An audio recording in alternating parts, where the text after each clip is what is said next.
Bismillahirrahmanirrahim. Eh, Terkait dengan pertanyaan bagaimana sih kita menyikapi fatwa para ulama? Begini kawan, menyikapi fatwa itu pun harus ada ilmunya. Karena kalau kita tidak ada ilmunya, maka yang terjadi kita akan salah dalam memahami fatwa para ulama. Sebagaimana hadis Nabi Sallallahu Alaihi Wasallam ada asbabul wurudnya atau asbabul khurujnya, sedangkan ada juga Al-Quran ada asbabun nuzulnya. Maka fatwa para ulama itu juga ada sebab sampai keluarnya fatwa tersebut. Maka hendaklah kita memiliki pengetahuan dan ilmu dalam melihat fatwa-fatwa para ulama. Kenapa? Karena terkait dengan fatwa, ya yang pertama adalah bisa jadi fatwa itu berlaku kepada antara individu yang satu dengan individu yang lain itu berbeda. Kemudian yang kedua adalah dari sisi tempat satu dengan tempat yang lain itu bisa berbeda. Ya, sehingga ada fatwa para ulama yang ketika mereka berfatwa, misal contoh, ketika mereka berfatwa maka fatwa itu tidak bisa diterapkan di tempat lain. Ya, di tempat lain. Akan tetapi kadang-kadang juga ya bisa diterapkan di tempat fatwa di tempat A bisa diterapkan di tempat B disebabkan kesamaan kasus ataupun kesamaan keadaannya. Maka hendaklah harus dilihat daripada keadaan.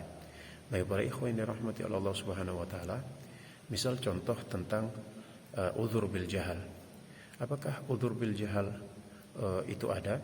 Baik, para ulama menyebutkan bahwasanya udzur bil jahal itu ada. Adapun perkara terkait dengan apakah perkara itu adalah amrun jali atau amrun khafi, maka ini sifatnya nisbi. Antara individu satu dengan individu yang lain berbeda, antara satu tempat dengan tempat yang lain berbeda. Sebagaimana perkara syirik ini. Maka perkara syirik itu kadang-kadang antara individu satu dengan individu yang lain itu berbeda. Kemudian yang kedua adalah dari sisi tempat. Sehingga para ulama ketika memberikan udzur bil jahal, maka mereka memberikan apa? Dilihat orangnya, apakah kebodohan itu bisa diangkat ataukah kebodohan itu tidak bisa diangkat. Kalau kebodohan itu bisa diangkat dengan tempat dan kondisi, waktu, maka udzur bil jahal itu tidak ada. Adapun kalau dia dilihat dari tempat dan kondisi ataupun waktunya, ya dari sisi orangnya juga, ya dia tidak bisa kebodohannya itu tidak bisa diangkat, maka orang ini yu'dzar, diberikan uzur kata para ulama. Sehingga ketika kita menyikapi fatwa-fatwa para ulama seperti ini, hendaklah kita memiliki ilmu. Kadang-kadang para ulama ketika berfatwa, misal contoh mereka ditanya tentang sesuatu, maka mereka menjawab secara umum.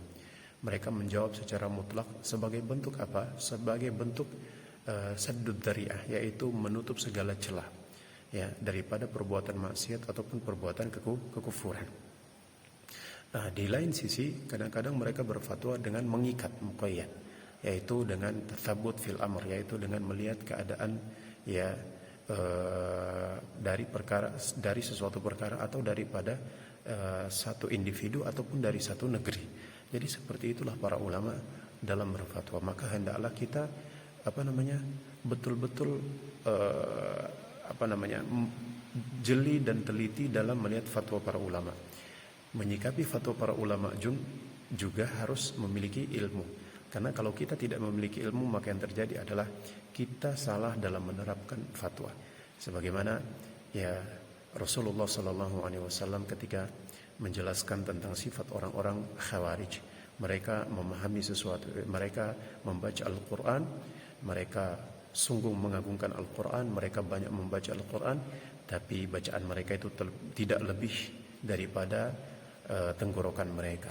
Artinya apa? Mereka mengambil satu fatwa itu ataupun mengambil ayat Al-Quran itu secara bulat-bulat tanpa difahami sesuai dengan pemahaman yang benar, baik daripada sisi asbabun nuzulnya ataupun dari satu hadis dari sisi asbabul wurudnya, ya daripada konteksnya ataupun daripada teksnya, itu harus dipahami dengan betul sesuai dengan kaedah-kaedah di dalam ilmu syar'i ataupun kaedah-kaedah di dalam fatwa. Seperti itu. Barakallahu fikum. Wassalamualaikum warahmatullahi wabarakatuh.